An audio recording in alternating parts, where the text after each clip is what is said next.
This guy turned black in a world where colors are everything. In this world, people's rank is based on their color, where those with vibrant colors are seen as heroes and those without color seen as scum. But due to his lack of color, he is turned away and even ostracized for not knowing his place. So when he was suddenly hit by an Avada Kedavra, he woke up while being held over a toxic waste of all inks mixed together by Zorro's evil cousin, who planned to sell Nero on the black market as an intelligent creature, is a very rare existence. At that moment, Kay had become what they feared the most, a black man. But this is just the beginning. The story began with the steady sound of an axe striking against a wall. Each blow grew heavier until a strange blue liquid began to drip from the cracks. A young boy, excited by his discovery, collected the substance into a small bottle. It was ink, a rare find. He smiled and thanked a small, dark creature named Nero for guiding him to it. As he stepped out from the dim hole where he had been searching, he wondered if bringing this back would finally make the pioneering corps accept him. Emerging into the light, he gazed at the city ahead, its center glowing with brilliant, shifting colors. In the bustling city, crowds had gathered to watch a group known as the colorists. Their bodies shimmered with vibrant hues, drawing admiration from everyone around. People whispered about how the colorists had defeated another giant creature that day. To them, these individuals were heroes, protectors of the shining city. As long as they existed, the city would remain safe. Far from that brightness, in the shadow district on the edge of the city, another group stood in line before a building. It was the testing site for the C-rank Pioneering Corps entrance exam, open to anyone possessing color. They dreamed of exploring the Blacklands and earning glory, but not everyone was welcome. The young boy, still clutching his bottle of ink, was thrown out before the exam even began. The guards told him to leave, reminding him once again that this was not a place for people like him. Frustrated, he shouted back, demanding to know why. He showed them the ink he had brought, insisting it proved his worth. A man with red hair stepped forward and asked if he really needed it spelled out for him. He was colorless. The word struck the boy like a blow. The man continued saying that everyone was born with their roles already decided, but sometimes fools who didn't know their place appeared out of nowhere. Flames rose from his hand as he warned the boy to listen carefully. People like him didn't belong there. The fire roared toward the boy, who flinched in fear. When he opened his eyes, the attack had missed him deliberately. The red-haired man smirked and told him that only the chosen could become pioneers. His companions demonstrated their powers, each ability more dazzling than the last. He explained that beyond the city lay the Blacklands, a realm swallowed by darkness, where monstrous creatures roamed unseen. Only those with strength and color could survive there. Pioneers risked their lives exploring the unknown, searching for resources and treasures to secure humanity's future. They were the true heroes of their age. The man told the boy that for someone colorless, becoming a pioneer was impossible. He ordered him to return to colorless work, stop showing up at their gates, and get lost. As the door slammed shut, he warned that if the boy annoyed him again, he wouldn't miss next time. He paused without saying a word. From his pocket, the small black creature emerged, trying to encourage him, but he told it quietly that it was fine. There were still many other places they could try. He was already used to rejection. Smiling faintly, he promised that one day he would become the greatest colorist ever. He pushed Nero back into his pocket. Though the creature resisted, the boy whispered for it to stay hidden. Someone might see them. Turning away, he said they should look elsewhere, somewhere that might actually take them in. From a nearby window, a strange man watched their exchange, a faint grin crossing his face. After hours of searching and being turned away from one place after another, the boy reviewed his list, crossing out another name. He sighed heavily. Another failed attempt. It couldn't be helped. Eventually, he arrived at Mari's workshop. She was another colorless like him. Seeing him at the door, she greeted him warmly, saying, "Welcome back. Judging by your face, it didn't go well again, did it?" He nodded silently. She smiled with gentle confidence and told him that people simply didn't recognize talent when they saw it. In her eyes, he was probably stronger than most pioneers already. He shrugged, saying that it didn't matter how skilled he was. No one would ever accept a colorless into the corps.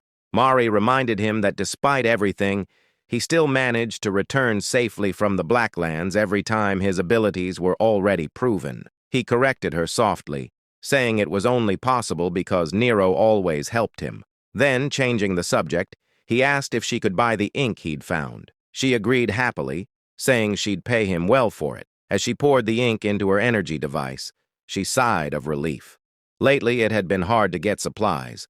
The boy commented that it was because the city kept pushing to increase the number of pioneers. Mari nodded, saying their entire livelihood depended on ink. She looked at him with concern. He was willing to work hard at anything, yet no core would take him in. Calling him K, she asked if he had thought about what she told him before. He admitted he hadn't. The place she mentioned seemed out of reach. Before he could finish, Mari placed a paper on the table in front of him. She said firmly, "You have to try everything. You never know how things might turn out. This could be your chance." He picked up the sheet and froze when he saw the name. Dawn Pioneering Corps, an S-rank unit. He had always assumed he'd fail if he tried there. Could his skills really be recognized at such a level? Mari told him it was a great opportunity, one based on ability. If he truly wanted acknowledgement, this might be the moment. She smiled and reminded him that he had wanted to be a colorist since they were kids. She'd always support him no matter what. Kay smiled back, saying he couldn't afford to hesitate any longer. He picked up the application sheet for the Dawn Corps and thanked her before leaving. Mary called after him, telling him to take care. Walking alone through the narrow alley, Kay studied the sheet again. Time was short. He needed to prepare quickly. Suddenly, Nero tensed in his pocket, alert to danger. He frowned, asking what was wrong. Before he could react, someone approached from behind. It was the same group of strange men who had been watching from the window. A sudden blast struck him in the back. The impact sent him crashing forward as a sharp pain tore through his body. He screamed before everything went black. Kay crashed to the ground, his body trembling from the force of the blast. One of the attackers laughed, saying he was lucky to have dodged it. Another, a man with green hair, replied coldly that it didn't matter. The boy would be dead soon anyway. No one cared if a colorless died. From his pocket, Nero darted out, crying as it tried to reach him. Kay's vision blurred, consciousness slipping away. With what little strength remained, he signaled the small creature to run.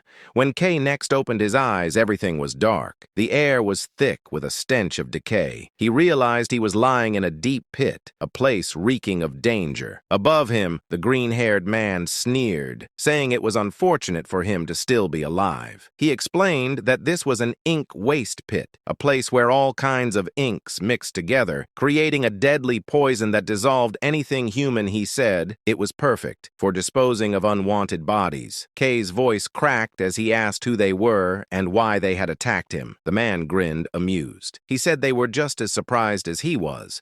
They hadn't expected to find such a treasure in the Shadow District. Turning his gaze to a nearby cage, he revealed Nero trapped inside. A creature intelligent enough to follow human commands, he said, was a true rarity, something that could fetch a huge price on the black market. Kay's heart sank. Rage burned through the weakness in his limbs as he shouted for Nero. He struggled to stand, calling the green-haired man a bastard and demanding he let go of his friend. The man mocked him, saying, "A colorless trying to be scary. That's pathetic," he said, grabbing Kay by the collar. "It's too good for someone like you to have a creature like this." Kay realized too late how careless he'd been. He had endured years of insults and discrimination, but losing Nero, his only family, was unbearable. His face twisted with anger. He growled, "Don't mess with me." The man suddenly froze. Darkness began to seep from Kay's hand, swirling like ink coming alive. A sharp pain shot through the green-haired man's body as he felt something pulling,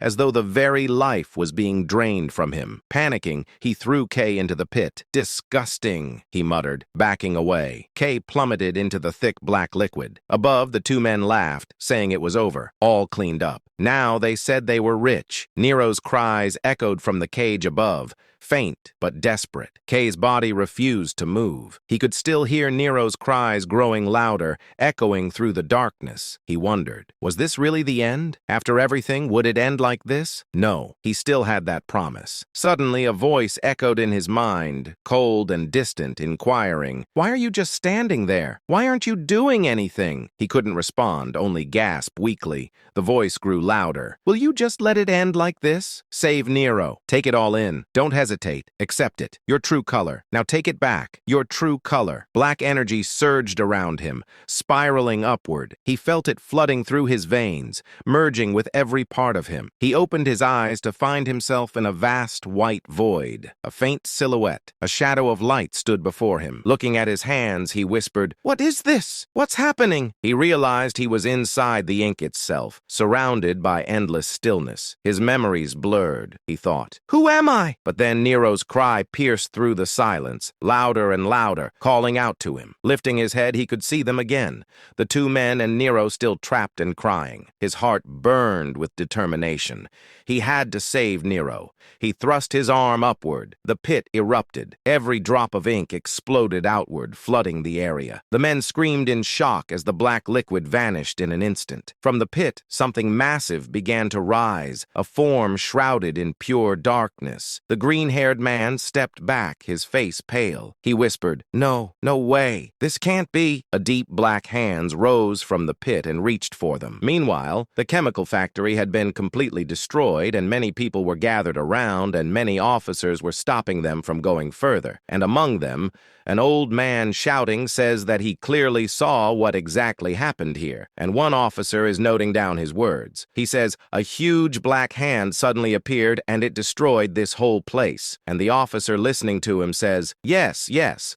Then the old man says, "I'm sure it did. It ripped that whole area to shreds, I tell you." The old man added, "Are you even listening to me properly?" On the other side, a green-haired man is being taken away on a stretcher whose entire color had been sucked out from inside him, because of which he now looked like an old man. And some pioneers look at that pioneer. The red-haired pioneer says, "Fortunately, it seems these two are the only victims." The female pioneer says, "Yes, they're Beer Pioneer Corps members. Their reputation wasn't very good." She adds, "I just don't get it. What in the world happened for them to lose all their color?" The red-haired pioneer says, "Well, that's important too, but let's set it aside for now. We came all the way here because of the large creature that appeared in the city." Just then, an officer calls the pioneers and calls them, "Sir," and the two pioneers turn toward him. The officer politely says, "It's an honor to meet you. I'm the one in charge of the site. What brings such busy people to Shadow District?" Red Hair says, "No need to be so tense. We just received a request to investigate the creature. I'd like to see the scene myself. Can you show us around, officer?" The officer says, "Ah, yes, right this way." And the two pioneers enter the chemical factory and start investigating. Then Red Hair notices black color,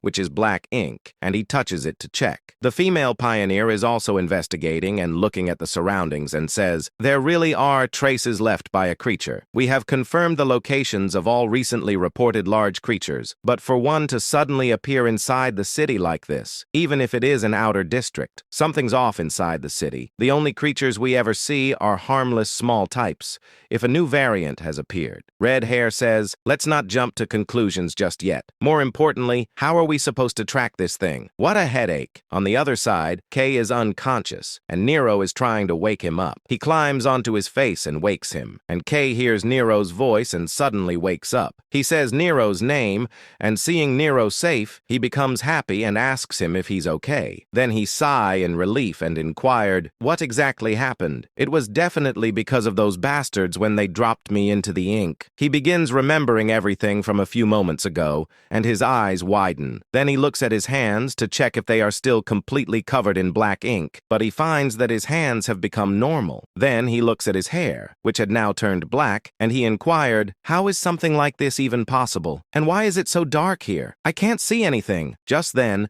Nero starts running in a direction, and Kay tries to stop him.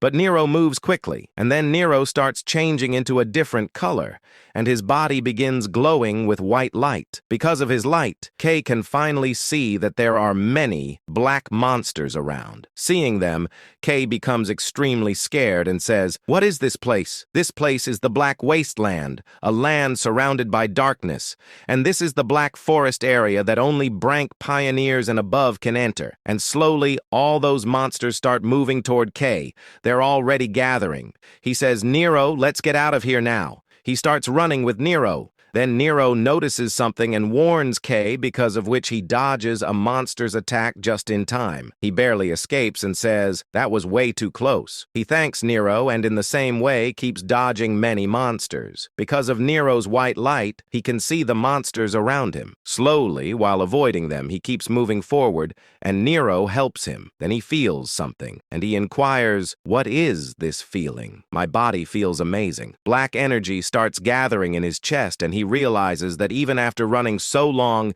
he hasn't felt tired at all. He says, "I ran for so long, but I'm not tired at all, and I can move so much faster and more nimbly. My whole body is overflowing with power." Then Nero senses another monster attack and warns Kay quickly. The monster is extremely close, making it very difficult to dodge. When Kay turns back, the monster opens its jaw to eat him. Kay shuts his eyes, thinking he's going to die. The monster bites down on Kay's arm when he lifts it, but Kay feels almost nothing. Instead, the monster's teeth break. Seeing this, Kay is shocked. How can a monster's attack have no effect on his body? The monster runs away in fear, and Kay looks at his arm, which is completely fine. He says, "I was sure that would be a fatal wound." So, this is the power of a color. Then Nero appears in front of him, trying to tell him something. But suddenly, a huge monster appears before Kay, and when he sees it, he freezes. The monster is truly enormous. Its name is Cyclops. Seeing Cyclops in front of him, Kay's eyes widen, sweat falls from his forehead, and he becomes terrified. The monster attacks Kay. Kay thinks, "Why is a predator that only appears deep in the Black Forest here?" The Cyclops attack hits Kay directly, and he is dragged far away and falls. Nero gets scared something might have happened to Kay and rushes to him. Kay is still okay. He looks at the monster and thinks, even though the attack was extremely dangerous, he didn't feel anything. It felt like an ant bit him. He smiles and says, "It feels like I can win. I finally got a color I wanted so badly. Things will be different now. I don't have to run away anymore. I need to remember that sensation, that feeling back then." He activates his blacking power, and his whole body is filled with black energy. His eyes glow with white light. The monster roars and attacks Kay. Kay stands calmly, black and white energy rising from his body, glowing faintly in the darkness. He digs his feet into the ground and prepares a deadly punch to kill the monster. He jumps and with a single attack destroys the Cyclops, completely tearing its body apart. His attack is so powerful that it can even cut a mountain. Kay, in disbelief, looks at how he destroyed the Cyclops. His face shows no reaction. He remains suspended in the air, but then he sees something that makes him stop. He sees light. He sees many colors. His eyes widen. Before him is a beautiful, colorful world. Green everywhere. Clear blue sky, white clouds, mountains, and landscape. Seeing this scene, he is amazed. He thinks this place is so colorful, but then his black power begins disappearing. He is about to fall. Kay becomes confused and inquired, "Why is my power fading?" His hair turns white again. He looks down and screams loudly as he falls into the forest. Nero rushes to him to check if he's okay. Kay sees that his color is normal again. He has become colorless once more, and he says, "So the more I use my power, the more it gets used up." No. If this keeps up, Kay panics. If he loses his power, people will bully him again. They will look down on him. But then from inside him, a voice appears. Some entity says, "What are you doing? Your prey is right in front of you. Hurry up and devour it. The color right before your eyes. You don't want to die, do you? It's simple. Reach out your hand. Your hand." Kay's whole body becomes extremely weak. He keeps hearing the entity's voice. His eyes slowly start to close. His trembling hand reaches forward. He grabs the corpse, and suddenly black energy begins emerging from inside him. He starts absorbing all the colors around him. Nero watches in shock, his eyes wide. Black energy spreads throughout the whole forest. Kay absorbs every color around. A moment later, Kay becomes normal again, and his hair turns black once more. He breathes heavily, sweat dripping from his forehead. He leans against a rock and lets out a deep breath. Mari workshop is peacefully calm, until the chime of the doorbell breaks the silence. Mari turns her head to see a mysterious hooded figure stands in the doorway. Mari, the owner, greets the customer with her usual warm expression, saying, "Ah, welcome. What brings you here today? Do you have a special request?" But this this time, something feels different. The visitor doesn't speak, doesn't move, just stands in silence, completely covered in a dark cloak. But then, the cloaked figure suddenly moves toward her. Mari in fear says, sir, don't you realize you look extremely suspicious right now? Mari steps back in panic, grabbing the nearest tool she can use as a weapon, shouting, Stop! If you come any closer, I'll blow you away! But the cloaked figure doesn't stop. He advances, slowly, silently, and said, Wah! And Mari in fear shouts, Stay back, you! The stranger pulls back his hood, revealing his face, and with a calm voice answers her panic. Calm down, Mari. Seriously, it's me. And suddenly the fear disappears, replaced by total confusion. Her eyes widen as reality hits her, inquiring, Kay, what happened to your appearance? When she knows what happened, Mari shaking with anger, gripping tools. She clenches her teeth, her entire body trembling, but this time it isn't fear, it's rage, and she shouts, I'm so pissed! I won't forgive those bastards! Furious, she raises her wrench like a war hammer, saying, They deserve to have their heads smashed with this hammer! She charges wildly, but Kay steps in just in time and says, It's fine, Mari, you've already gotten your revenge. Slowly, she lowers the wrench and exhales, saying, Yeah, you got a bit carried away. I was worried since we lost contact. Something like this never happens. Her anger softens into relief. Mari, smiling, saying, Still, I'm really glad you're safe. Kay says, Yeah, sorry for making you worry. But even with the danger past, something still bothers her. And she says, surviving after falling into the red magic, and even changing looks, it's just unbelievable. But Black, that group of creeps still won't forgive you, right? Not after what happened in Red Light? Kay shrugs casually, as if the topic is nothing more than a minor inconvenience. And he says, That's already in the past. What matters is that I got the chance to become a colorist. His confidence is firm, almost stubborn. But Mari isn't done worrying. He adds, I'll put off looking into other things for now. Let's stay on track to the plans of becoming an enrager, okay? Thanks for making sure I returned on time. And, well, alive, Mari. So could I borrow some clothes or spare gears? I promise I will return it later. She sighs, frustrated, saying, Again? How many times has this been? But she catches herself and forces a smile, saying, Still, consider it an investment in a future colorist. Her mood shifts in an instant, and she grabs his wrist and pulls him toward the workshop's back room, eyes sparkling with excitement, saying, Follow me! I happen to have the right items for you. They'll fit you perfectly.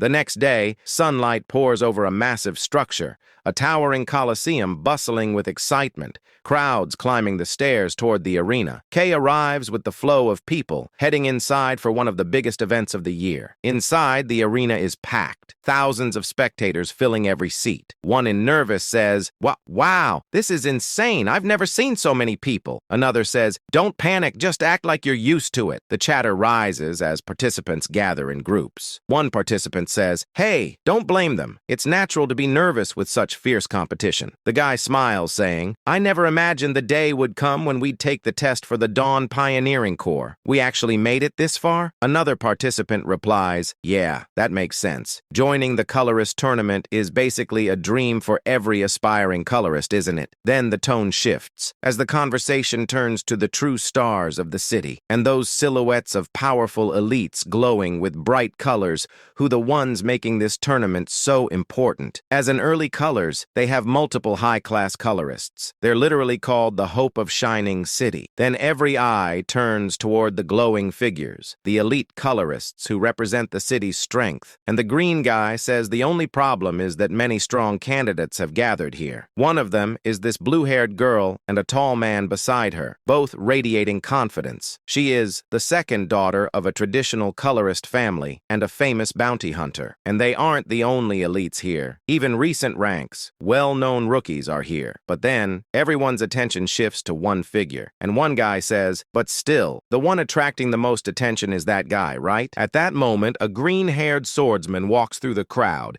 his presence alone turning heads. He is Gale Sword Gale. He's basically guaranteed to pass. He's strong enough to handle S-ranked creatures alone. But overwhelming strength isn't the only thing he's known for. His cruel and and violent nature often causes trouble. And the worst part? That his mood swings keep everyone on edge. You never know what he's planning. And he was reportedly kicked out from his previous corps. Right on cue, Gale snaps back at the people gossiping behind him. Gale said, "Hey, why are you guys blabbering behind my back? Tell it to my face if you've got something to say." Another guy smirks, saying, "Try saying that in front of him." He laughs and says, "That's a bit much." The examination hall buzzed faintly with whispers, a restless tide of hopeful voices. Yet the man who entered, broad-shouldered, green-haired, and cloaked in authority, paid them no mind. His footsteps echoed with boredom rather than urgency, his expression twisted into a familiar mask of disdain. He swept his gaze across the gathered examinees, lips curling into a scoff, saying, "Ridiculous little brats." He had come expecting brilliance, raw, unpolished talent he could mold, perhaps even a prodigy or two. But what greeted him was mediocrity, a sea of faces blending into one dull shade. He muttered, rubbing the back of his neck as disappointment washed over him. Pathetic. Is this really all there is? How utterly disheartening. One by one, the candidates failed to catch his attention. He whispered to himself, exhaling a long, tired breath. There isn't a single standout, but then his eyes froze. Across the hall, a figure stood out like moonlight breaking through murky clouds. A girl. No, a presence. Her long blue hair flowed gently as she walked, each step radiating quiet confidence. She didn't try to stand out. She simply couldn't be ignored. He narrowed his eyes, saying, "Well, at least, maybe that girl." Her name surfaced in his memory, not a common one, and certainly not easy to forget. She carried a rumor, a whisper of potential that had once reached his ears. And now here she was, standing before him, like fate itself had brought her to this exam. His boredom melted away, replaced by intrigue, sharp and hungry. He murmured, leaning forward slightly as a grin spread across his face. "So, you really did show up? Good. Let's see if the rumors about you are worth my time." Then his hand moved forward to her, saying to himself, "I wonder how they will react." But suddenly, a sharp click echoed overhead. A mechanical voice boomed, "Ah, candidates, the entrance exam for the Dawn Pioneering Corps will begin now." Then the spotlight snapped onto a single figure walking in from the opposite side. A man with golden hair stepped forward. The crowd reacted instantly. Gasps, murmurs, even squeals of admiration. His very presence seemed to ignite the air,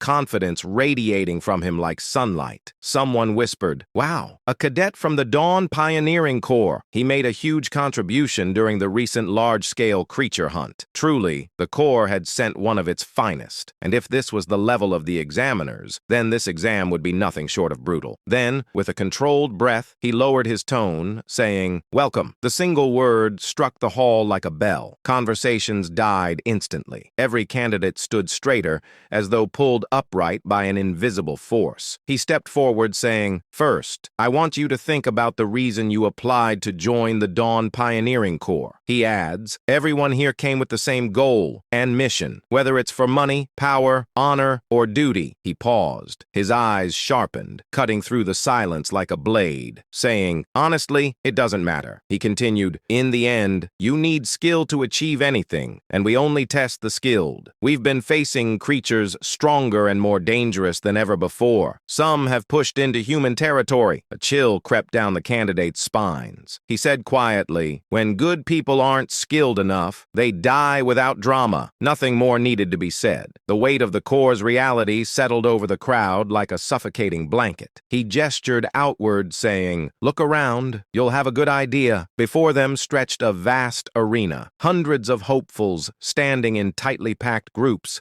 surrounded by towering walls and divided training platforms. It looked more like the opening of a battlefield than an exam. He announced, "Will be conducted in a tournament format. The first test will be conducted in a tournament format." Outside the city walls, survival depended on combat ability. Monsters lurked everywhere, and only the strong could return alive. At the Academy's evaluation grounds, the examiner called out to the gathered trainees, announcing that selections would be based solely on battle performance. He said, "Step forward when your number is called." Number 126 was summoned first. A green-haired student stepped onto the stage with calm confidence, drawing attention from the crowd. Whispers followed. His ranking was already mid-tier, even even at the start of the test, someone murmured. Poor whoever has to face him, the student smirked, saying, lucky me. Finally some fun from the start. I was dying of boredom earlier. Number 126 licked his lips, eyes gleaming with amusement as he studied his opponent,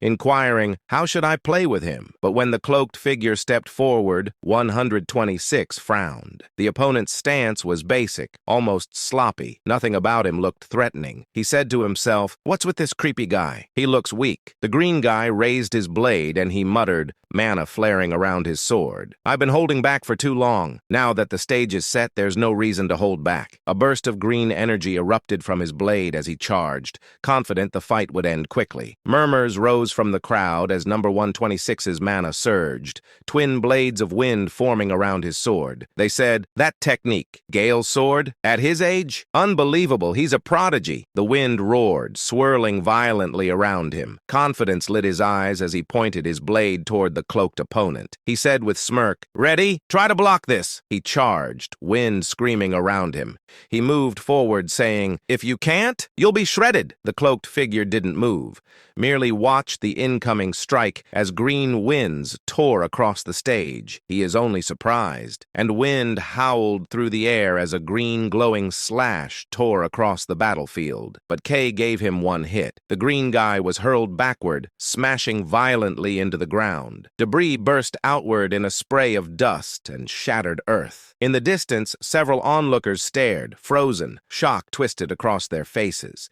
Inquiring, what? Their eyes widened as the dust thinned, revealing a spider-webbed crater. At its center lay the battered green-haired figure, motionless. Gale! The name escaped in disbelief, trembling in the air as the scene held still. The green-haired fighter staggered, dropping to one knee. Dust and smoke curled around them as they struggled to stay upright.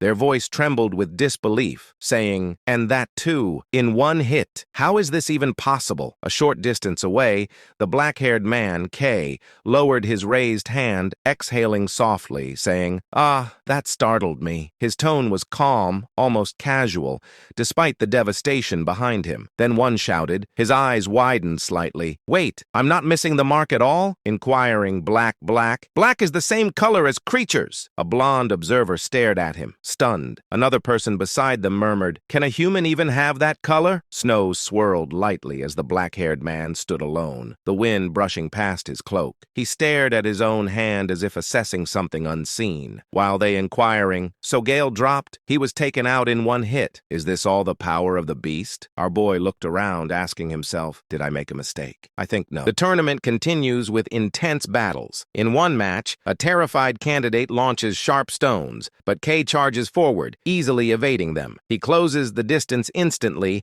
and delivers a powerful punch, sending the magic user flying. The announcer declares him the winner. Kay's winning streak continues as he dominates violently, slamming another opponent and knocking out a third. High above, the blonde examiner watches with interest, declaring that Kay is the standout applicant. He excitedly notes that Kay is the first ever black holder and insists they must recruit him immediately before rumors spread. Suddenly, heavy footsteps approach, and a voice casually remarks that it looks like a tough day. The blonde examiner turns in surprise to see the red-haired man and blue-haired woman from the explosion site. The examiner asks why team leader Red is here, but the man waves his hand, claiming they are just passing by. They briefly discuss the investigation into the large creature incident. The Red leader sigh, admitting there has been no progress. He then asks if there are any worthy candidates. The examiner mentions the young lady from the Tien family and an extremely unique candidate. Suddenly, the Red leader's eyes widen as he senses something. He looks into the arena and spots Kay, immediately noticing the black energy. As the examiner praises Kay, the Red leader stares silently at the boy. The blue-haired woman whispers to her leader, asking if that kid is connected to their investigation.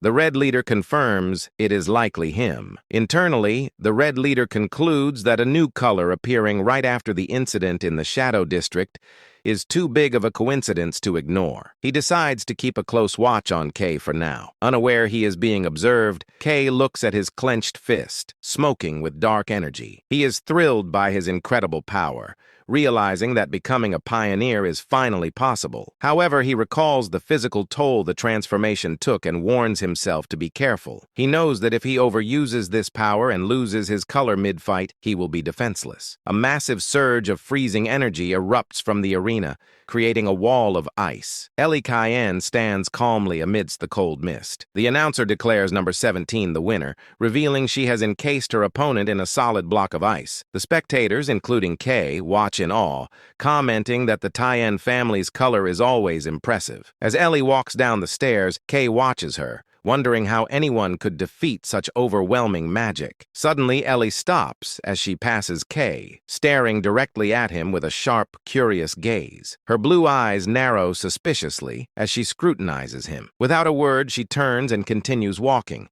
leaving Kay confused. The announcer says, "The first exam has concluded." The blonde examiner stands on the podium and thanks everyone for their hard work. He explains that since they are behind schedule, they will move straight to the next test. He instructs the failed candidates to leave, and they walk away dejectedly. The blonde examiner begins to announce the next test, but is interrupted by a hand on his shoulder. The red-haired man steps forward with a confident smile, taking over. He looks at the surviving candidates and declares that the second exam will be led personally by him. The candidates look up in shock, realizing who is standing before them. Colorist Red. He is one of the Shining City's strongest colorists, famous for retaking the Blacklands. However, the candidates are terrified, recalling rumors that his destructive power is so intense that even allies hesitate to work with him, and that when he is in charge of an exam, no one ever passes. The blonde examiner looks worriedly at colorist Red,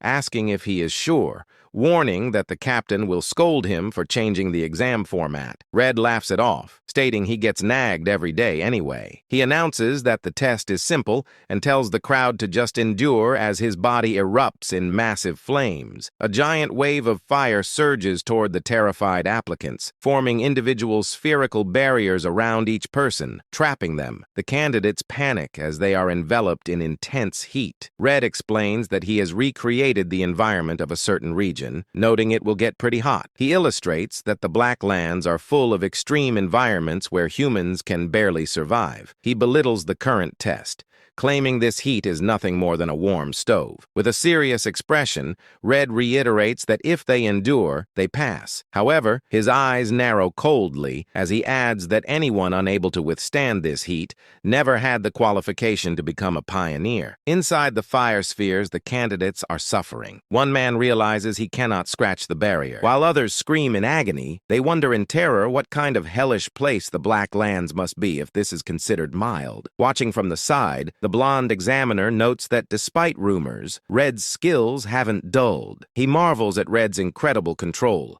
observing how he instantly covered so many people. He acknowledges that this power is what one expects from someone at the peak. Suddenly, a loud cracking sound cuts through the air. Red and his assistant look over as one of the fire barriers turns blue and fractures. A massive surge of ice energy explodes outward, shattering the fire sphere. Amidst the falling shards of ice, Ellie stands tall, having broken free. Red looks at her, admitting that this is pretty good. He reflects that while the Cayenne family's power is a natural counter to fire, his own power is usually strong enough to overwhelm that advantage. Staring at the young woman, Red concludes she might actually deserve to be called a real prodigy. Red wonders about the other candidate they were interested in. Inside his fire sphere, Kay appears to be standing still. Red observes him, noting that unlike the girl, this boy isn't breaking through. He admits he didn't expect much from him. However, inside the barrier, Kay is panicking, screaming internally that he is in big trouble. He realizes he used too much of his color during the fight with the Gale sword. He looks at his hand in horror,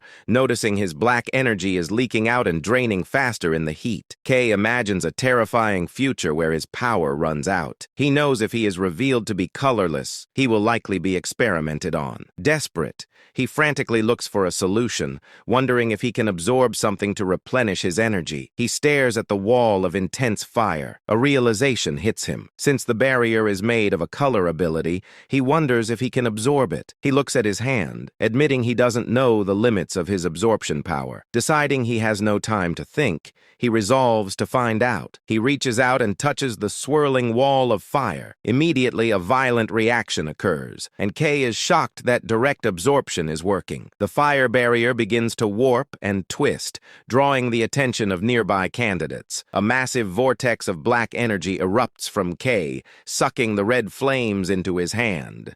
From the podium, Red and the blonde examiner stare down, stunned and unable to comprehend what they are seeing. Red breaks into a nervous sweat, forcing a smile as he remarks they have found a real lunatic. In the arena, Kay stands amidst the dissipating energy, looking terrifyingly powerful with red and black aura swirling around his hands. The entire arena falls into a heavy silence. However, internally, Kay is panicking again. He forces a smile, thinking this wasn't supposed to happen. He realizes with regret that he has accidentally stood out way too much. Ellie stands frozen, questioning if she is hallucinating. As she stares at the young man enveloped in dark energy, she looks at Kay and wonders if black is even a color a human can possess. Recognizing this is something unprecedented, a sense of anxiety washes over her as she watches him. Memories of the pressure to be the best flash through her mind. She is forced to admit that Kay is undeniably strong. She realizes that even with her full power, she could not guarantee a win. As Kay walks away,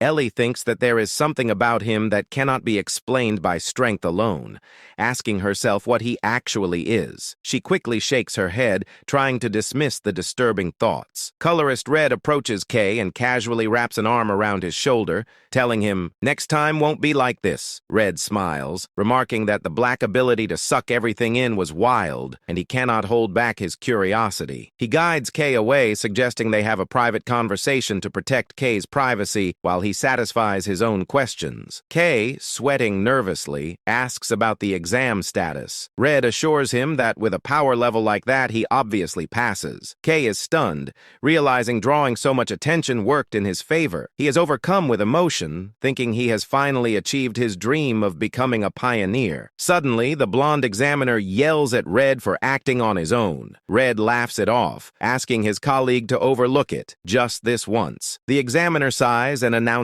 that despite the interruption, the exam will continue. He clarifies that number 17 Ellie has passed because she broke the barrier, but the other candidates will undergo an additional test. Ellie ignores the announcement, her gaze fixed on the dark tunnel where Red is leading Kay away. The scene shifts to an industrial setting. Red stands outside a car with Kay while the blue-haired investigator sits in the driver's seat. Red tells her to wait. Kay looks at his surroundings and his expression turns to pure shock. He stares at a massive landscape of rubble and destruction, realizing with horror that Red has brought him back to the exact location where he fell into the ink waste. Colorist Red looks over the devastated ruins, remarking that it is an ugly sight. He explains that a major incident occurred here, causing Kay to freeze. Red recounts that for the first time in history, 2 pioneers were found completely drained and colorless. He adds that eyewitnesses saw a massive creature at the site. Red turns sharply toward Kay,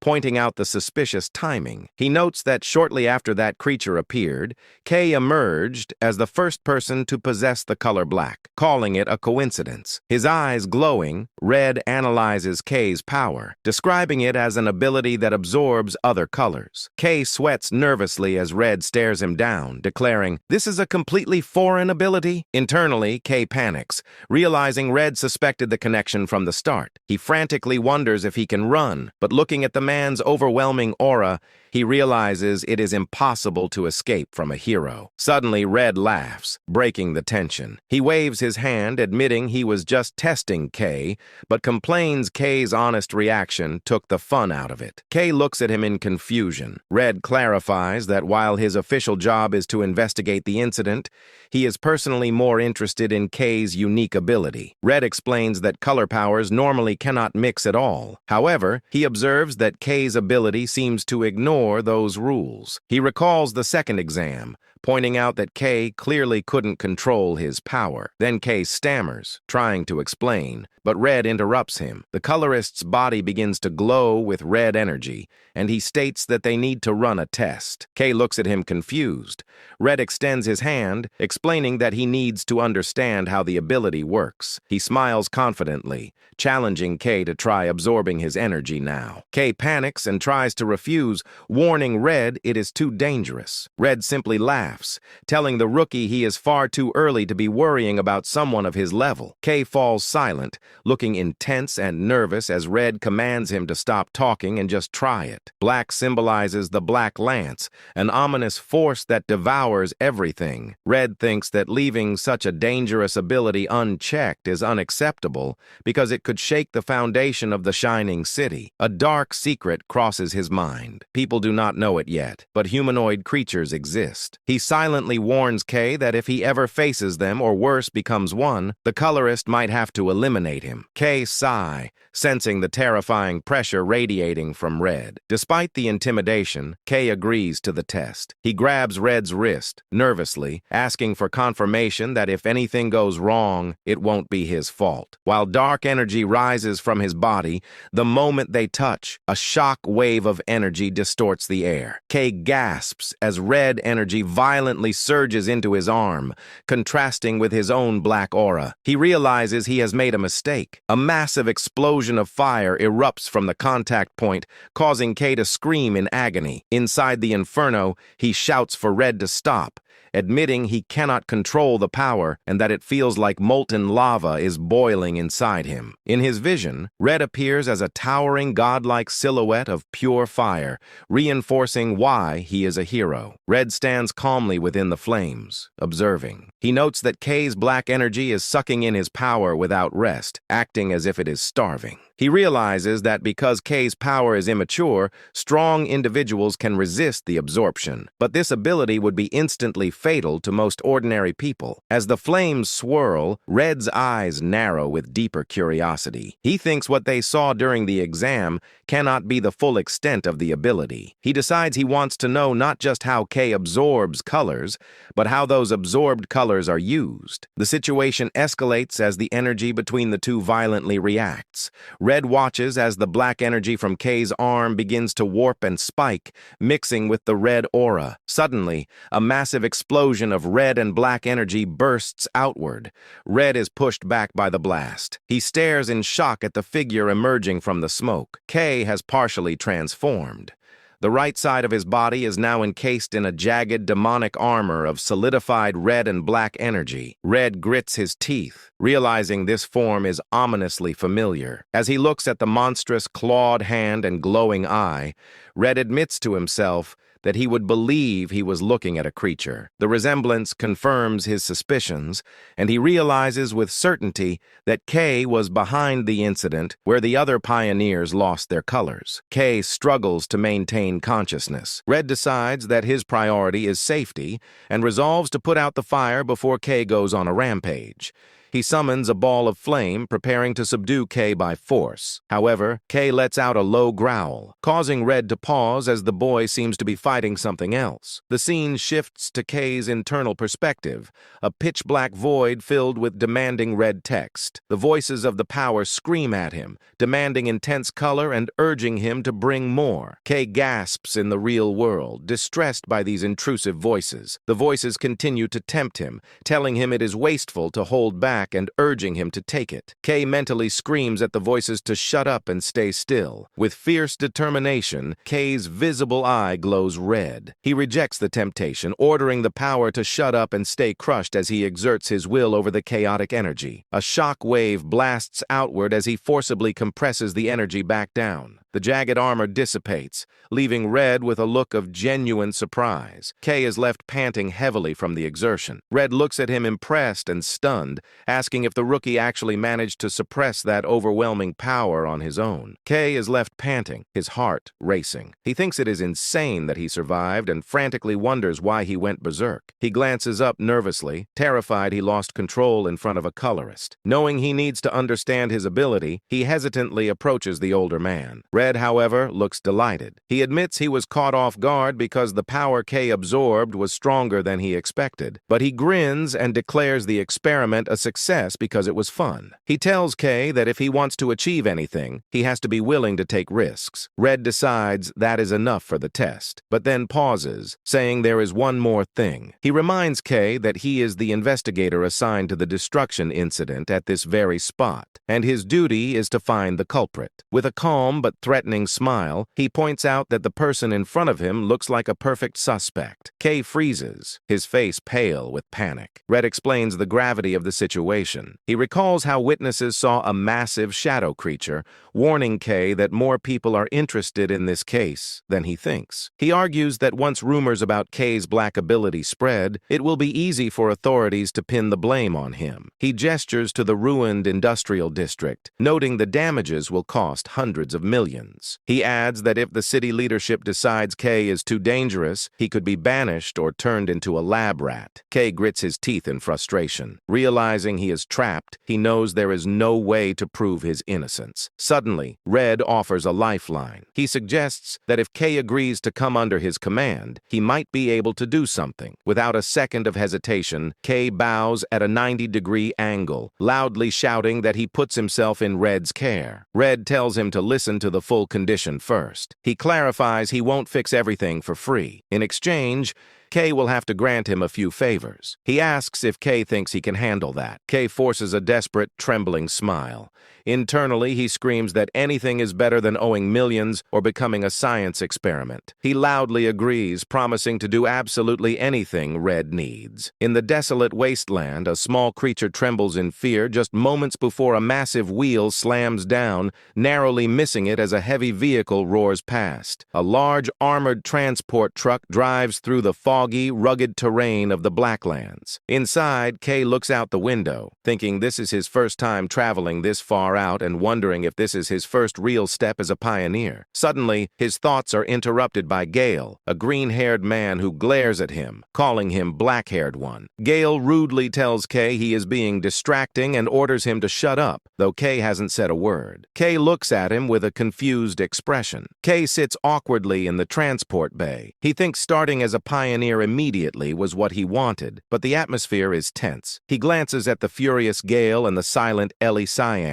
questioning if being on the same team is the right move. A flashback reveals a conversation from the day before. Red asks a surprised Kay if he is ready to join the exploration, explaining he needs him to go to a specific spot in the uncharted area. Seeing Kay's nervous expression, Red laughs and tells him not to worry. Red shows Kay a map, assuring him he won't be alone. He explains that new recruits who pass the exam will also be deployed to the area and that the official roadmap will be announced soon. Kay just needs to be at the location on time. Back in the present, Kay looks at his teammates, noting they were already on the truck. It is revealed that because Red's interference compromised the previous exam, the participants were given another chance. Many skilled individuals, including Gale, passed strict additional tests. Meanwhile, Ellie, the top-ranked rookie, joined Red's team at her own specific request. Gale stares at Kay with intense resentment, unable to believe he was humiliated by a fool. He thinks back to their fight, convinced he only lost because he let his guard down for a moment and vows it won't happen again. He threatens Kay, warning him to be ready once the exploration ends. He mutters that if Raven hadn't been behind him, Kay would already be dead. Ellie interrupts coldly, telling Gale to stop talking, mocking him that he would probably fall in one hit again. Gale turns to her in fury, asking what she just said. Ellie dismisses him, stating that Gale is no match for Kay. Kay looks at Ellie with surprise and hope, thinking maybe she is someone he can relate to. However, Ellie turns her cold gaze to Kay, confusing him by mentioning a past agreement they supposedly made. She glares at him, stating that the loser needs to stay quiet and follow orders, leaving Kay bewildered. Kay stands awkwardly between the two hostile pioneers, feeling the pressure. He sighs, realizing the team dynamic will be difficult to manage. The scene shifts as the transport vehicle moves across the dark waters of the wasteland towards a distant facility. The vehicle arrives at a bustling loading dock with workers moving supplies. The group disembarks. Kay, Ellie, Gale, and the other recruits walk out into the forward base for the Dawn Pioneering Corps. Kay is in awe of the high level of activity, noting the S-rank Corps' exceptional supplies, something he didn't realize when he ventured into the Blacklands alone. Suddenly, a finger pokes Kay's cheek, startling him. He turns to see a smiling Marie, who cheerfully explains that since this is his first mission, she had to come along to support him. Marie opens her jacket, revealing Nero has tagged along. Kay holds the black cat, thanking Mari for taking care of him. She smiles warmly, saying Nero is family. She explains she got a great opportunity to join the exploration team as support staff, stating her skills are useful here. A loudspeaker announces it is assembly time. The crowd of pioneers stands in the gray wasteland as the announcement continues that they will soon enter the Blacklands. Kay hands Nero over to Mari, telling her to take care of him. Mari warns him not to do anything dangerous, and he smiles, telling her he will see her later. Mari hugs Nero,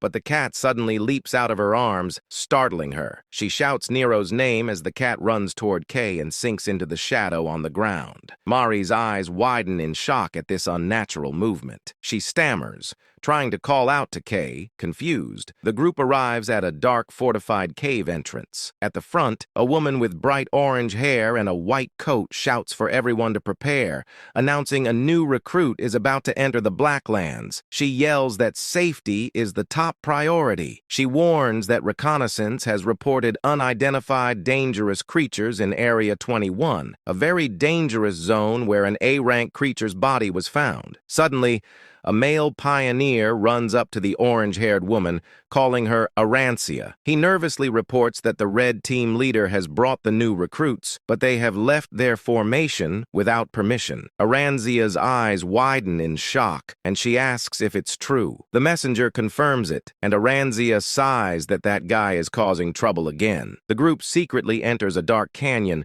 moving away from the main army. Colorist Red reaches his hand into the shadows, leading the way. The small squad, consisting of Kay, Gale, Ellie, and Red, separates from the formation. Kay nervously asks the team leader if this is okay, pointing out that the main team is heading in a different direction. Red confirms that their destination is different. Kay looks back at Gale and Ellie, worried because the squad is all new recruits. Gale suddenly snaps, demanding to know why he and Ellie had to follow, shouting that he heard Red only intended to take Kay, and he feels insulted. Red smiles, his red aura flaring. He explains that his personal guidance isn't something just anyone can receive, so it wouldn't be fair if Kay was the only one to benefit. He assures the angry Gale that while he won't spoon-feed them, he also won't let them get seriously hurt. He cuts the conversation short, ordering them to move out. Kay's eyes widen as they encounter enemies. Deep inside a cavern, the group is surrounded by shadow creatures. While Red holds a lantern, Kay, Gale, and Ellie engage in a chaotic melee. A massive wolf-like beast lunges out of the darkness. Ellie Cayenne reacts instantly, her blue energy sword piercing through the creature's body. She lands gracefully, realizing this is the reality of the Blacklands. Surrounded by glowing eyes, she notes the suffocating environment and constant waves of monsters. Acknowledging it's different from training, she grips her sword, resolving to manage her strength carefully. Ellie glances over her shoulder, thinking she needs to move more efficiently. She looks at Kay and tells herself she doesn't want to fall behind him. Meanwhile, Kay grips a shadow creature by the neck and brutally crushes it with his bare hand. Ellie Cayenne looks at Kay with total shock. She asks him why he is not using a dropper. Kay hesitates, recalling the entry exam, and admits that he doesn't have one. He explains they are too expensive and that he feels fine fighting without one, leaving Ellie staring in disbelief. Gale is flabbergasted, shouting it makes no sense for a pioneer to have never used one. A dropper is an essential tool for pioneers used to infuse weapons with color energy to fight creatures. To properly hunt these monsters, one must color them using a dropper. The group looks at Kay standing over the defeated enemies, and they question how he managed to defeat them bare-handed without the essential tool. Gale's hand trembles as he grips his own weapon. Realizing the gap in their abilities, he recalls the humiliation of the exam. Realizing he couldn't even scratch someone who wasn't using a dropper, Gale grits his teeth in frustration. He glares at Kay's back, swearing to himself that he will crush Kay with his own hands one day. As they continue deeper into the cave, Red leads the way with a lantern, while Gale follows, seething with anger. Red glances back at his squad with a smirk, thinking it is not bad to see two geniuses being motivated by a rookie. He smiles, believing things are only going to get more interesting. After the battle against the shadow beasts, the carcasses of the wolf-like creatures lie scattered. Colorist Red calls for a 10-minute break, though he warns the group, Gale, Kay, and Ellie Cyan, that the real mission has not yet begun. Gale sigh, complaining he has used up a significant amount of his color energy. He pulls out a small bottle of glowing green liquid. As Gale drinks, Kay identifies it as personal ink. This is a specially refined alchemical ink, an essential but rare supply for pioneers that restores their color. Because it must be crafted to match the user's unique color, it is insanely expensive. Kay watches with envy as both Gale and Ellie drink their custom inks. Wishing he had the funds for such luxuries, Kay quickly dismisses the thought. Walking away from the group, he reaches his hand out toward a defeated shadow creature's corpse. A massive swirl of dark energy erupts from its body as Kay activates his ability, absorbing the shadow directly into his hand. The black energy flows into him. Kay clenches his fist, his energy fully restored, and announces his recovery is complete. He turns back to his teammates who are staring with horror and disbelief. Ellie hesitantly asks if he is sure he is okay. Kay waves off their concern, explaining he has done this a few times. Gale shouts in disbelief that Kay just absorbed a monster without flinching. Before they can continue, Red interrupts, declaring the break is over. The group travels deeper into the canyon until Red announces they have arrived. The team sees a massive swirling dome of pure black energy blocking their path. Kay stares, muttering that it looks like a black curtain. Red smiles at Kay's stunned expression and reveals that this dark barrier is the specific reason he brought Kay along. To demonstrate, Red summons a ball of red energy and unleashes a powerful beam at the black dome. The attack hits the surface, but instead of breaking through, the energy is instantly swallowed by the darkness. Red explains that if anyone tries to force the barrier open, it absorbs the power and becomes tougher. He notes that this is very similar to Kay's own ability, which is why he had a hunch that Kay would be the only one capable of erasing it. Red points toward the dark wall, revealing that the path to the ruins lies inside. He announces that within those ruins hides their true objective, the Stella fragment. Kay's eyes widen in shock. The other recruits are confused. Gale asks what Stella is, and Ellie admits she has never heard of it. Red assures them it exists, and that the Shining City is desperate to find it. He points a finger at Kay, ordering him to get rid of the curtain. Kay steps forward toward the towering wall of darkness. As he touches it, his absorption ability activates, and the barrier's black energy begins to flow violently into his hand. A massive vortex forms as the giant dome is funneled into decay. Red, Gale, and Ellie watch as the obstacle is devoured. Red watches with an amazed grin, delighted his theory was correct. As the barrier disappears, he tells Kay his power will be extremely useful. However, Kay looks unhappy, sweating and trembling as he struggles to contain the massive amount of energy he just absorbed. Suddenly, the ground shakes violently. Gale and Ellie panic as the tremors grow stronger, realizing the loud noise is sure to attract hordes of deadly creatures. The loud rumble caused by Kay's action echoes through the canyon. Suddenly, a horde of black wolf-like monsters emerges from the cliffs. The group finds themselves surrounded. Ellie and Gale draw their weapons while Red laughs that such a large crowd has gathered to welcome them. Red commands the rest of the team to handle the creatures, while Kay focuses on removing the curtain. With a cold expression, the team leader orders his squad to wipe out every monster. monster. Gale and Ellie leap into action. Gale moves with incredible speed, slicing the shadow creatures with wind-infused attacks. Ellie unleashes her power, summoning massive ice spikes from the ground that impale multiple enemies. As the two recruits clash fiercely, Red observes them. He notes that he was prepared to step in, but there is no need. He effortlessly summons orbs of red energy and fires beams that pierce through the remaining beasts. Red thinks that although they are new recruits, their skill level is high enough. Meanwhile, Kay continues to absorb the massive barrier, sweating profusely. Red smiles, thinking how nice it is when his subordinates do the hard work. While Red stands guard, Kay struggles with the volatile energy. Kneeling on the ground, he notices the curtain's power feels strangely similar to his own, wondering if it's because they share the same black attribute. He realizes the danger. If he loses focus, the curtain's massive energy will reverse the flow and steal his color instead. Kay grits his teeth, refusing to be overpowered, and declares that he is the stronger one. With a final effort, the absorption completes. He stands on the path's edge, panting heavily, and confirms he has absorbed everything. He looks down at what was hidden behind the barrier and is shocked to see a massive pitch-black pit with no visible bottom. He wonders if this terrifying abyss is the entrance to the ruins. Having finished his task, he turns and calls out to the team leader, reporting the curtain has been successfully removed. With the barrier removed, Red praises Kay for a job well done. He calls out to the rest of the team, announcing the curtain is down and ordering them to finish cleaning up.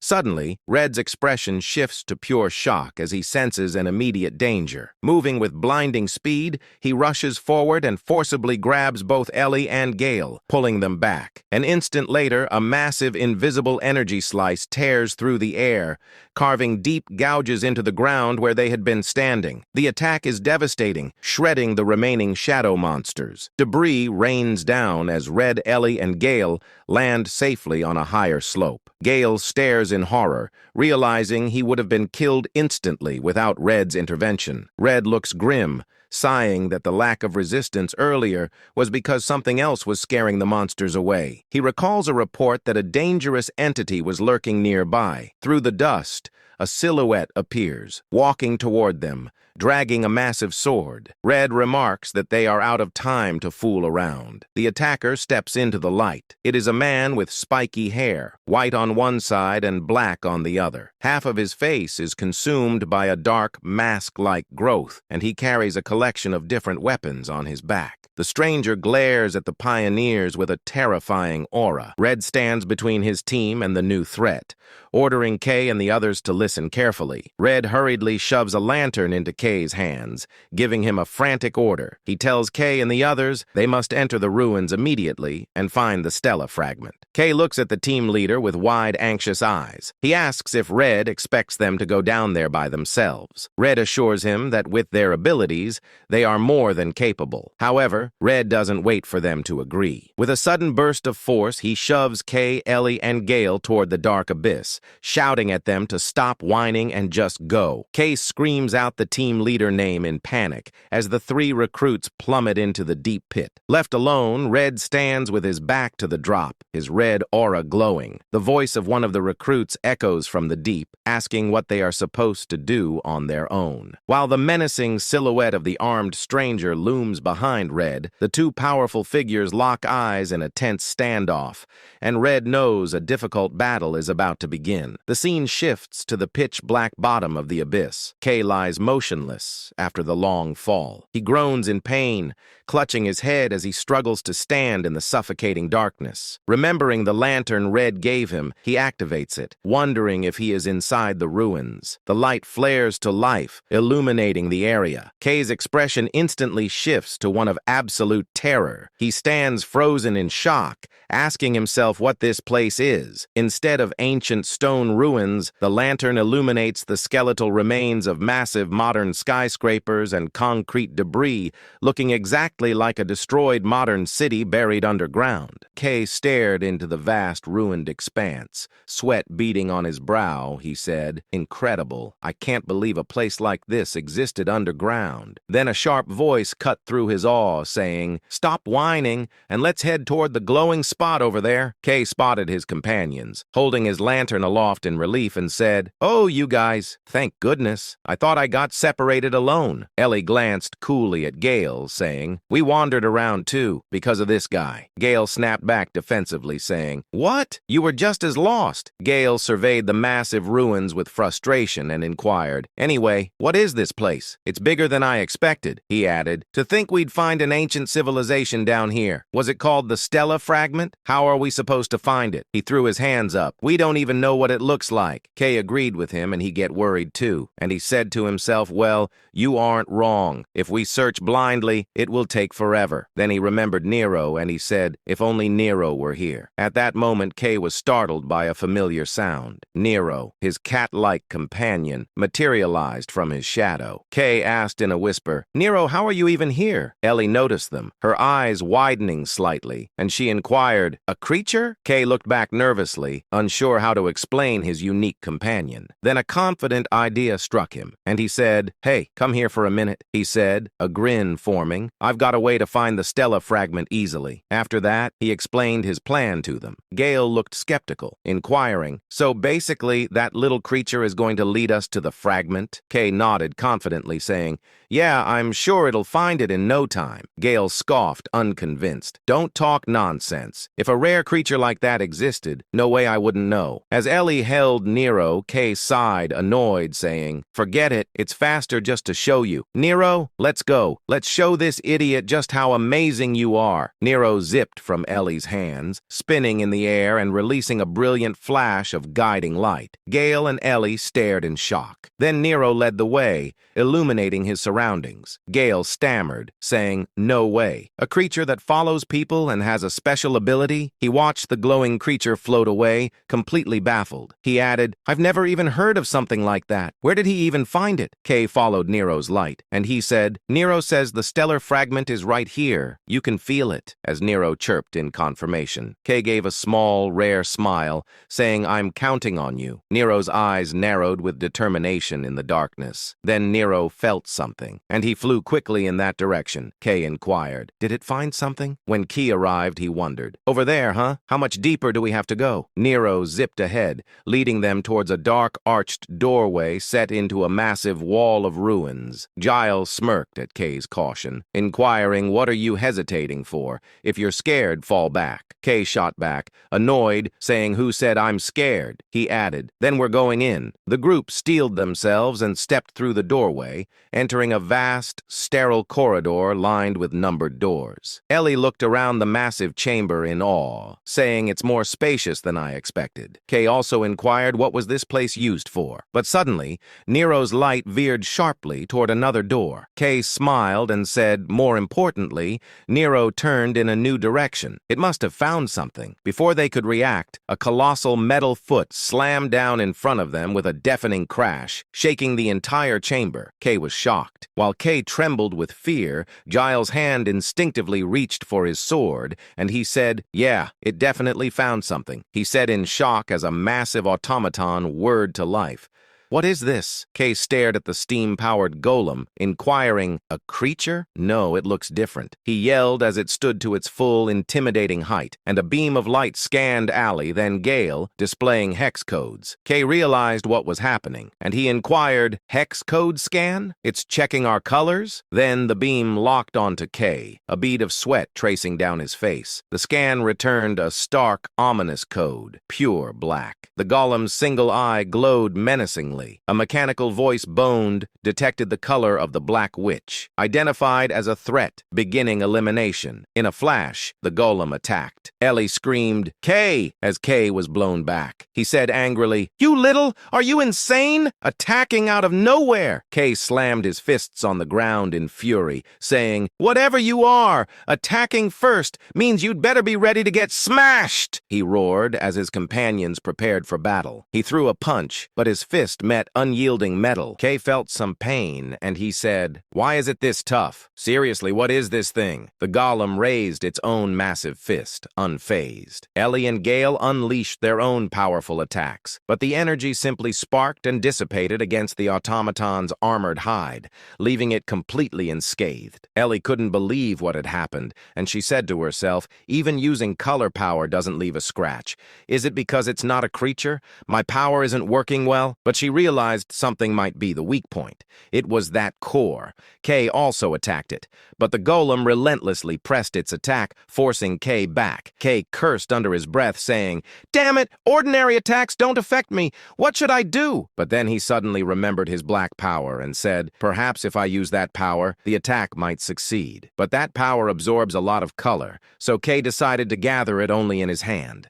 Black energy swirled around Kay's fist. With a furious roar, he drove it forward, smashing directly through the golem's chest in a devastating explosion of metal and power. The automaton's head clattered to the floor, its light extinguished. Kay stood over the wreckage, breathing heavily, saying, "That thing was more annoying than I expected." Spotting the machine's spherical core among the debris, Kay picked it up with a grin, saying, "Oh, is this the core? Mari will like this if I take it to her." Giles stomped over, furious, saying, "Kay, what was that power? If you could do that, why didn't you use it earlier?" Ellie also said in anger, "I thought your ability only absorbed things. Explain it properly." Kay just stared at Gale and asked, "How are you even demanding this?" As Kay began to explain, saying, "That technique drains color so badly I didn't want to use it." A heavy stone door behind them rumbled and slid open on its own. Everyone turned their gaze towards the door. The newly revealed passage was pitch black.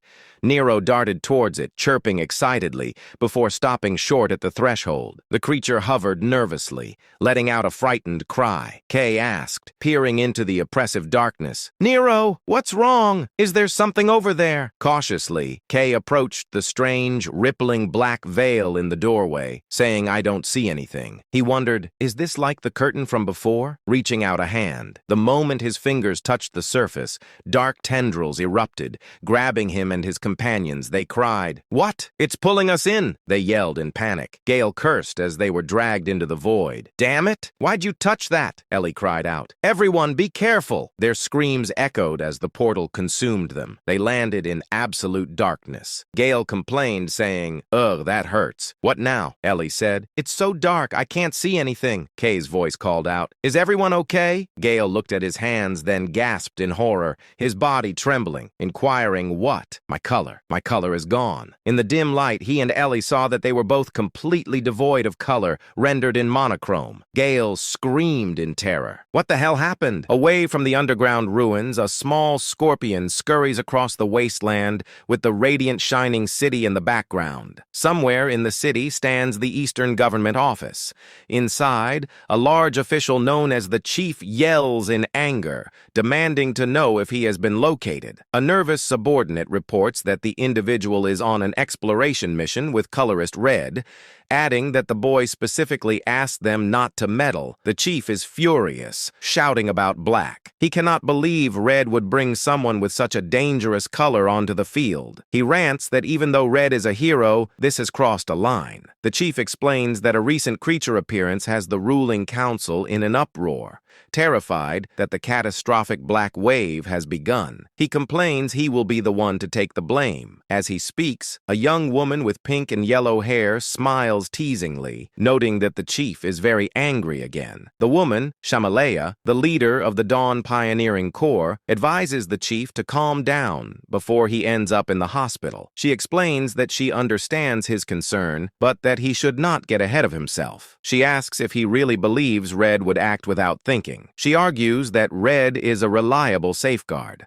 perfect for watching over the boy. Kamalea suggests that taking a high-risk individual might yield unexpected positive results. She sips her tea, stating that what they need now is trust, not worry. However, Kamalea grimaces at the bitter tea. The chief ignores her and dumps a massive amount of sugar into the pot, while she wonders how anyone can consume something so sweet. The chief snaps at her to focus. Shamalea's expression turns serious. She acknowledges the chief is wary of Black, because it is associated with the legendary Black Witch. She narrates that black symbolizes death and fear, referencing a historical catastrophe caused by the witch known as the First Black Wave. She explains that humanity nearly perished then, as the world was shrouded in dark mist and creatures appeared creating the Blacklands. Camellia predicts another wave is inevitable and that their exploration is ultimately about survival. She mentions the recent anomalies and the appearance of a black wielder. With a determined look, she tells the chief they must use every ounce of power available, even black, and urges him to persuade the council. The chief looks resigned, admitting it's not as easy as it sounds. However, he looks at a dossier containing a photograph of Kay and promises to try his best. Staring at the image, the chief muses that perhaps the city's fate might revolve around this one boy. Meanwhile, the three pioneers stand in an endless pitch-black void,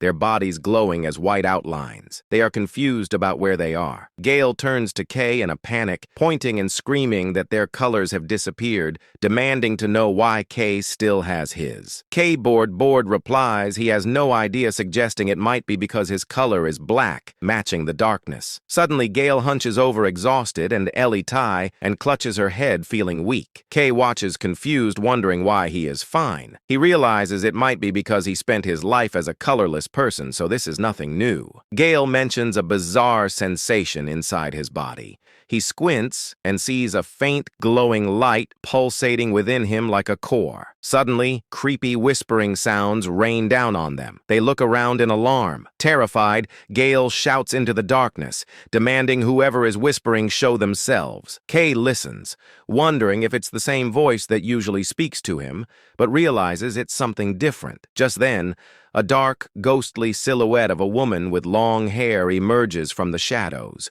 Kay senses the presence and turns sharply. Gale and Ellie freeze in shock, stammering in fear, unable to identify if the ghostly form is a creature. They are terrified because it appeared instantly without warning. The mysterious shadow figure raises a hand and points a finger at Kay's chest. Kay freezes, his eyes widening as he realizes he is being singled out. His mind is violently pulled into a chaotic vision of a swirling vortex of energy consuming a city. The scene shifts to a terrifying blood-red nightmare of a world in ruins overrun by massive beasts.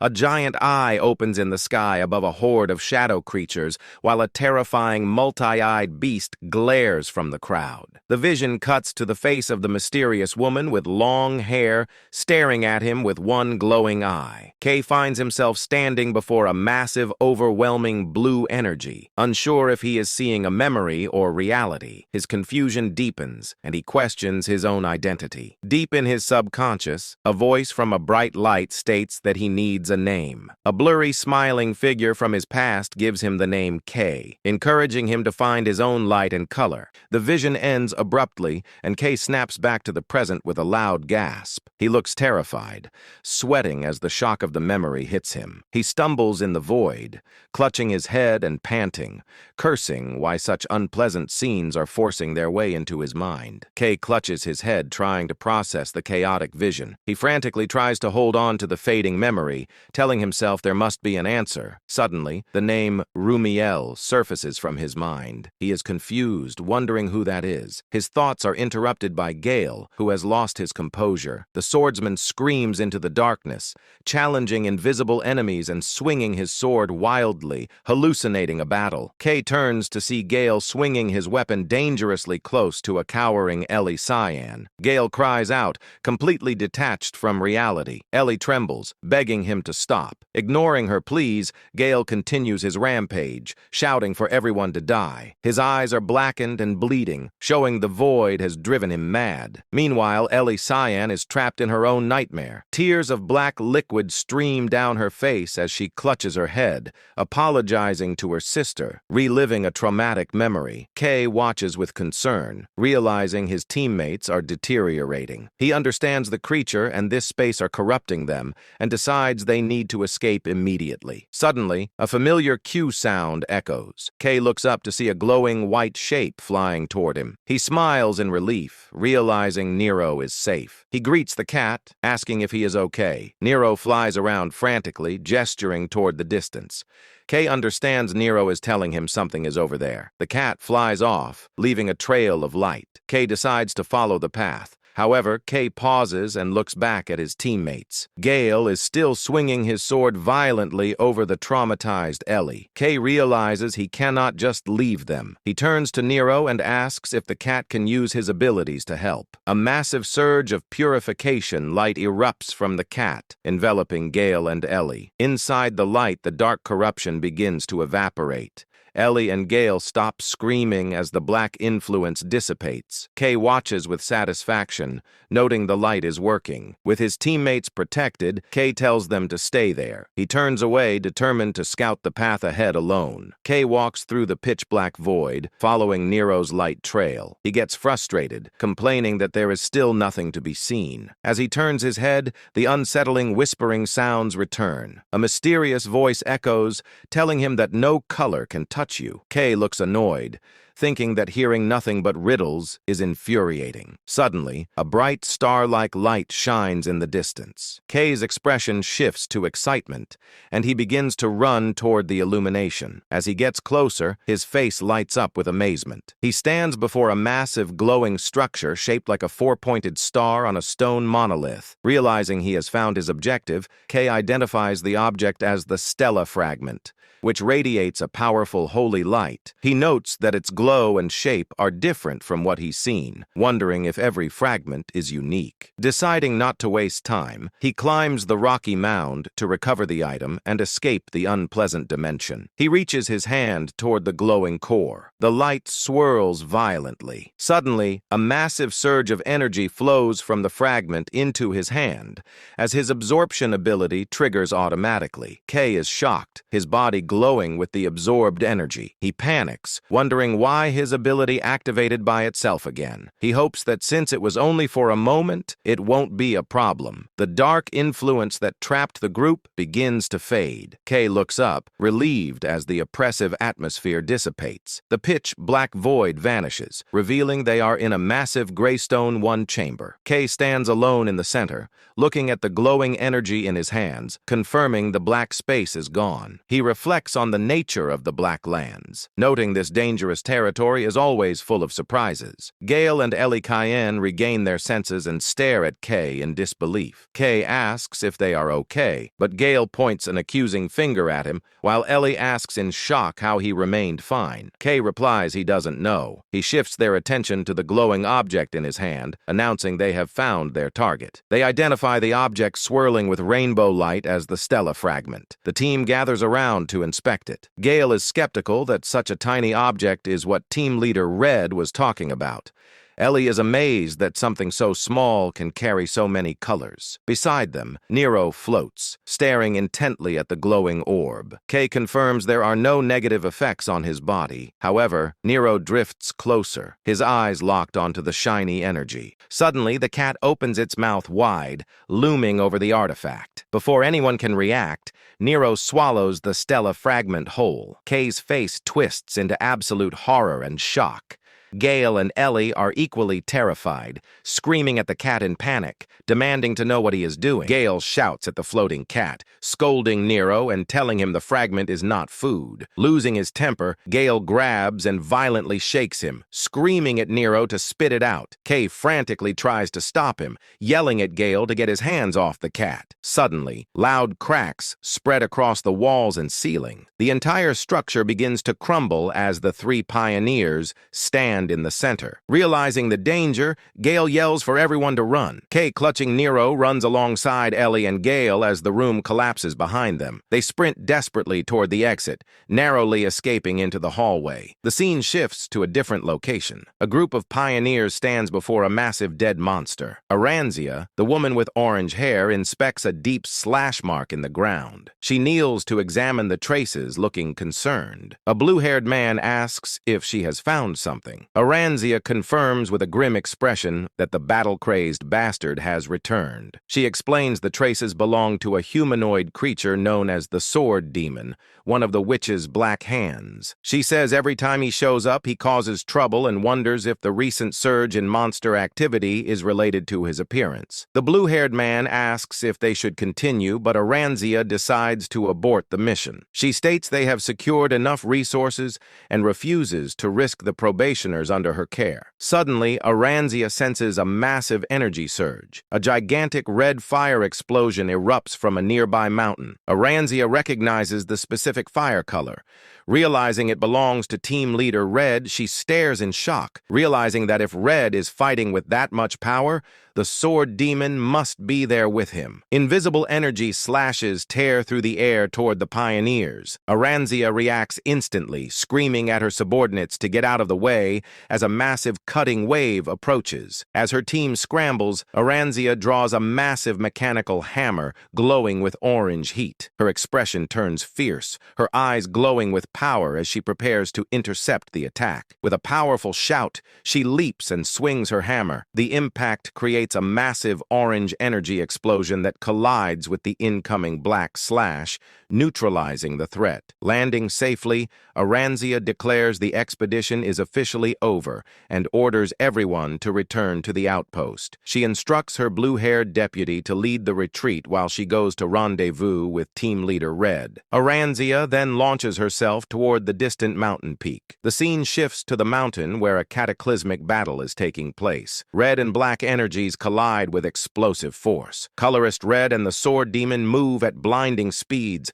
their blades clashing repeatedly. The Sword Demon grabs a heavy spear-like weapon of darkness, his single glowing white eye glaring at Red. With a roar, the demon hurls a spiraling vortex of dark energy toward the pioneer. Red stands his ground, blocking the heavy impact. With a skillful twist, he deflects the dark spear. Undeterred, the Sword Demon charges again, swinging a blade of shadows. Red parries, focusing on defense against the relentless assault. Suddenly, the Sword Demon pauses as he notices a buildup of heat. A massive geyser of red fire erupts from the ground, engulfing the area. The Sword Demon leaps backward just in time, escaping the inferno. The Sword Demon stares through the flames, his glowing eye fixed on his opponent. Suddenly, a voice shouts from above, complimenting Red on his lure attack. Aranzia descends rapidly, wielding her massive hammer, and yells a challenge to the demon, daring him to try and dodge. With a wild smile, she taunts the enemy. She swings her hammer down with immense force, creating a shockwave of orange energy. The demon is violently crushed into the ground, unable to evade the surprise attack.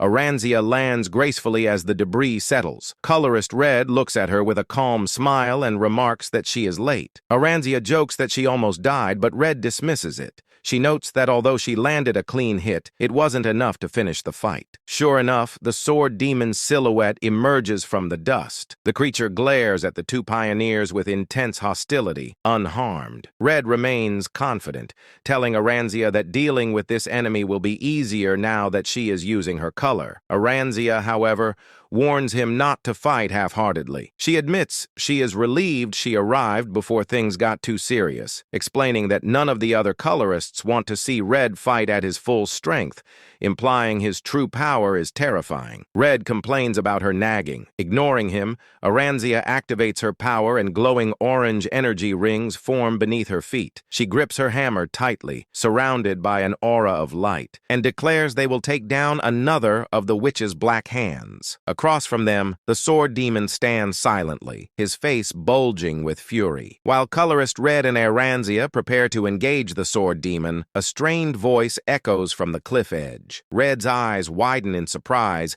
and even the Sword Demon looks confused, pausing to look toward the sound. The Sword Demon stands on the rocky ledge, watching as voices argue below. Finally, Gale K with Nero and Ellie climb over the ledge. Gale collapses, panting, declaring he never wants to go back to the underground ruins. However, K suddenly freezes, noticing a terrifying presence. He looks up to see the Sword Demon glaring glaring directly at him. Behind the monster, he sees Red and Aranzia glowing with energy, realizing they have walked into a battle. Aranzia and Red look panicked, cursing the horrible timing and rush forward to intercept the monster. Red screams at the trio to dodge. The sword demon ignores the powerful colorists and turns his attention to the weak prey. With terrifying speed, the monster charges directly at Kay, Gale, and Ellie. Acting on instinct, Gale grips his sword, and Ellie quickly draws her weapon. Despite their exhaustion, the two charge forward to protect themselves. The sword demon swings his massive black blade with overwhelming force. In a single strike, he shatters the weapons of both Gale and Ellie. Ellie and Gale stare in horror. Gale cannot process how his hardened metal weapon was destroyed. Paralyzed by fear,